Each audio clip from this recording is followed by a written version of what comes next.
Xie kembali membuka kain putih tersebut dan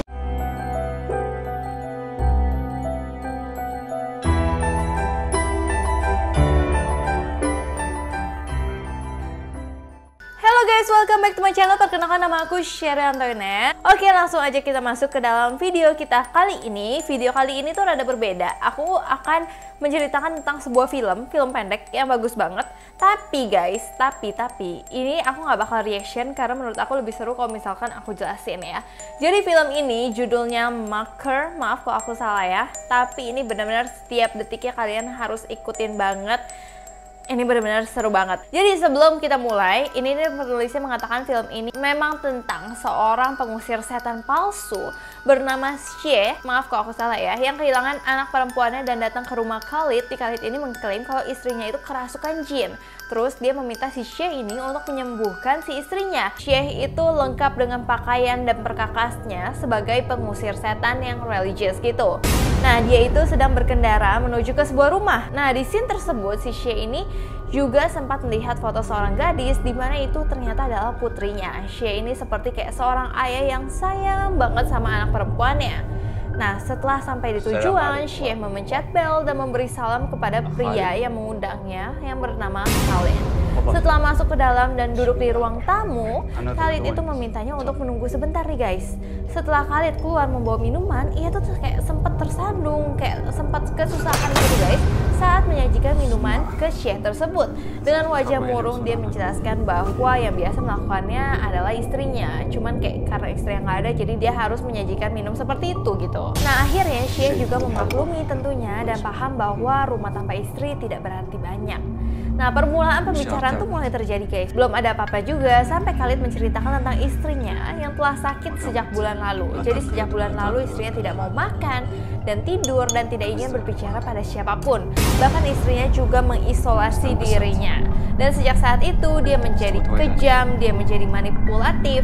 Namun di sini itu agak nggak jelas ya, kayak tangan Khalid tuh terluka apa karena dia kerja terus, apa karena istrinya guys yang melakukan hal itu. Nah, terus Khalid bertanya apakah Xie bisa membantu istrinya untuk lepas dari semua hal tersebut seperti kayak pengusiran jin yang ada di tubuh istrinya gitu guys. Karena Khalid yakin bahwa istrinya itu benar-benar dirasuki jin, makanya mengapa dia akhirnya memanggil Xie. Tentu jawabannya dia bisa kan si Xie itu. Dia perlu melihat katanya jenis jin apa sih yang merasuki istrinya melalui kekuatan Tuhan katanya. Tapi si Xie ini adalah pengusir hantu yang palsu guys. Jadi dia itu jiwa bisnisnya lebih tinggi daripada dia keinginan untuk mengusir hantu gitu guys. Nah, terus dia bilang ke Khalid, udah deh tadinya karena harganya harusnya 15.000 dirham, aku bakal kasih kamu 10.000 dirham aja. Bagi Khalid berapapun itu akan dia berikan asalkan istrinya itu sembuh. Nah, Xie sangat semangat untuk masuk ke kamar, namun Khalid melarangnya terlebih dahulu masuk. Ia menyuruh Xie kayak nunggu di depan dulu. Setelah dia kayak udah nyiapin beberapa hal di istrinya, aku juga nggak tahu, nggak dikasih lihat juga. Akhirnya dia kayak membiarkan Xie itu untuk masuk nih guys. Nah, tapi guys, pas Xie-nya masuk, istri Khalid ini terlihat kayak dibalut kain putih. Dianya tuh ketutup semuanya guys di atas ranjangnya dia. Dia benar-benar terbaring di atas tempat tidur.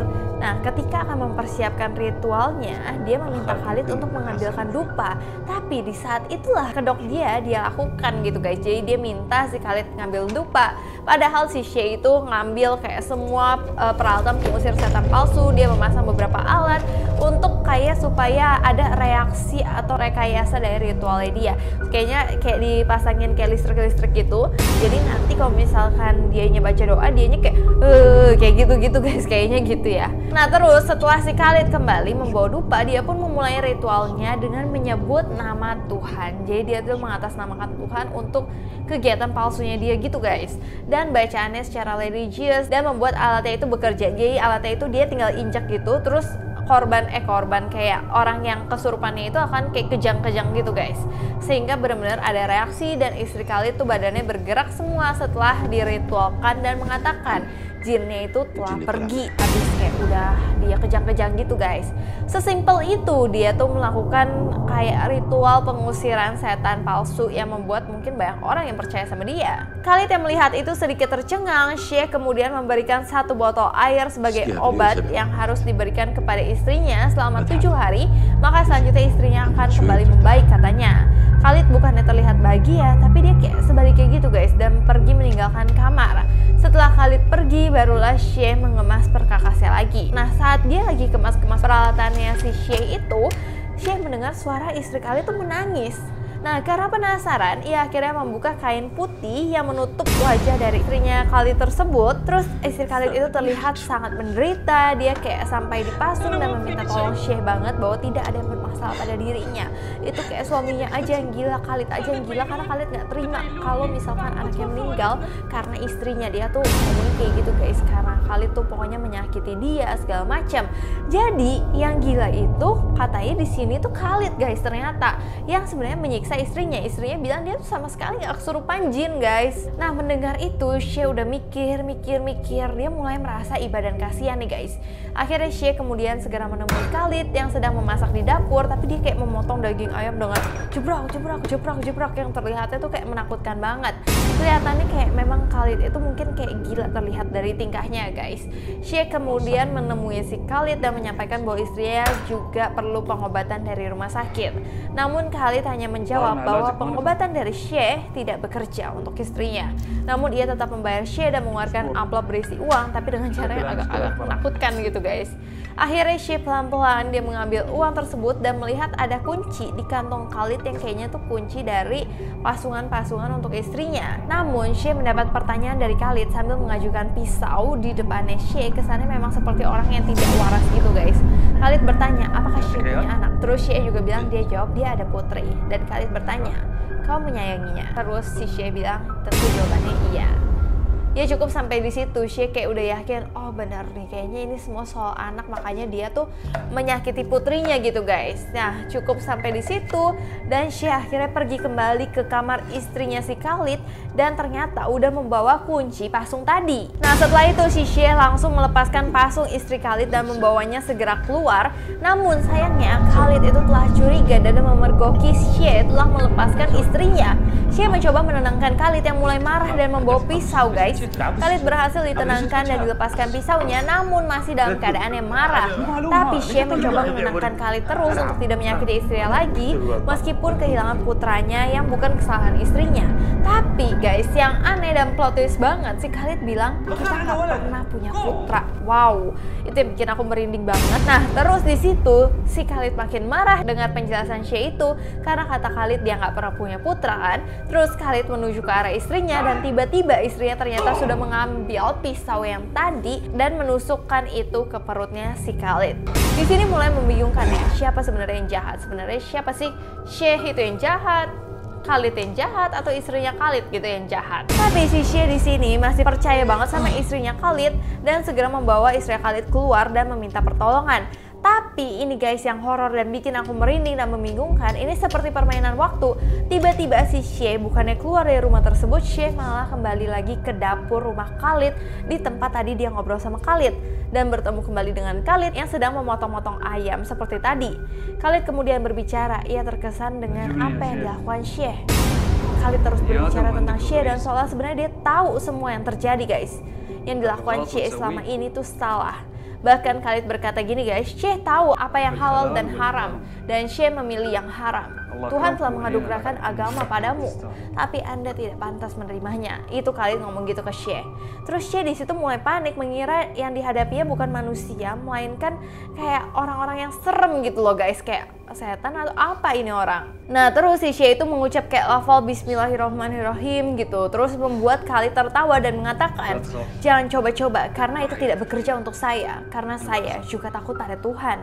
Itu bener-bener serem banget sih. Terus tiba-tiba terdengar suara perempuan lagi di ruangan sebelah, namun Khalid masih melanjutkan percakapannya dan bertanya, sejak kapan Anda kehilangan iman kepada Tuhan dan memutuskan kaya dari perkataan Tuhan? Sambil berbalik badan tubuhnya tuh masih bersimbah darah. Berarti kan masih kejadian yang tadi abis si Khalid itu ditusuk sama istrinya kan guys. Terus akhirnya Syekh pergi ke sumber suara yang didengarnya. Suara itu dari tempat tidur istri Khalid. Dia kaget banget itu adalah putrinya yang dipasung di sana, dan betapa panik dan sedihnya Syekh melihat putri kesayangannya tiba-tiba ada di sana gitu guys. Tiba-tiba datanglah istri Khalid dari belakang yang sangat berbeda dari yang tadi yang terlihat menderita. Kali ini dia berbicara seperti Khalid kepada Syekh. Dia bertanya, apakah dia belum juga mengerti? Istri Khalid berkata, Lihat apa yang dibawa oleh imanmu yang lemah, apa tipuanmu membawamu. Di situ Xie mulai sadar dan minta maaf. Apakah ini adalah kayak resiko dari apa yang telah dia berbuat? Dia pokoknya bilang jangan sakiti putrinya, dan jawaban istri Khalid adalah isi dari kitab Al-Quran yang selalu dibawa oleh Xie, yang artinya mereka mencoba menipu Allah dan orang-orang yang beriman, tetapi mereka tidak menipu kecuali diri mereka sendiri dan tidak menyadarinya. Dia ngomong gitu guys, aku benar-benar langsung merinding banget. Itu adalah ayat yang sangat menyinggung Xie yang selama ini melakukan pekerjaan dengan atas nama Tuhan. Ia menjadikan label dirinya yang religius dengan memasang tarif yang besar untuk memperkaya dirinya sendiri yang dia lakukan dengan tipuan dan mengatasnamakan Tuhan. Ia sangat penuh penyesalan dan saat berbalik ia tidak bisa menemukan putrinya lagi di tempat tidur, dan mulai khawatir dan mengejar istri Khalid yang keluar dari kamar takut menyakiti putrinya. Ia keluar terus mencari dan melihat Khalid yang tergeletak, ternyata di depan pintu dia udah kayak meninggal juga gitu guys. Dan saat ingin keluar dari rumah tersebut, yang dia lihat hanyalah kegelapan dan kehilangan putrinya. Wow, itu sih ceritanya benar-benar kayak mind blowing banget. Jadi intinya si Khalid itu memang beneran ada guys, tapi dia itu telah menipu nih guys, tapi dia juga tertipu sama iblis. Jadi istrinya itu memang kerasukan iblis dan dia kayak menipu si Xie supaya percaya sama perkataan dia, melepaskan istrinya. Terus istrinya itu yang dirasuki oleh iblis menusuk si Khalid. Nah setelah itu dia benar-benar kayak memasuki dunia iblis, dunia kayak penyesalan dan segala macamnya gitu loh guys. Jadi dia kayak membantu iblis, tapi jadi kayak gitu. Kayaknya sih yang aku bisa ambil kayak gitu ya. Kalau aku salah tolong koreksi di bawah ini. Tapi hikmah yang aku dapat dari film pendek ini, meskipun masih ada beberapa pertanyaan juga yang muncul di benak aku, namanya juga film ya guys, film ini, tapi bisa kita petik hikmahnya bahwa menipu atas nama Tuhan adalah perbuatan yang benar-benar tercela banget. Jadi ini film benar-benar out of the box, menurut aku bagus banget. Kalau kalian mau lihat film aslinya, aku akan taruh di description box aku. So guys, itulah dulu film Maker ya ngomongnya, Maker. Kalau kalian suka, kalau misalkan aku cerita-cerita soal film lagi, kalian boleh komen di bawah ini, dan jangan lupa DM Instagram aku ke @sherantainet. Sebelumnya aku minta maaf apabila aku ada salah kata, salah pengucapan, salah sesuatu yang tidak berkenan di hati kalian. Aku minta maaf sebesar-besarnya. Terima kasih kalian udah nonton video ini, sampai jumpa.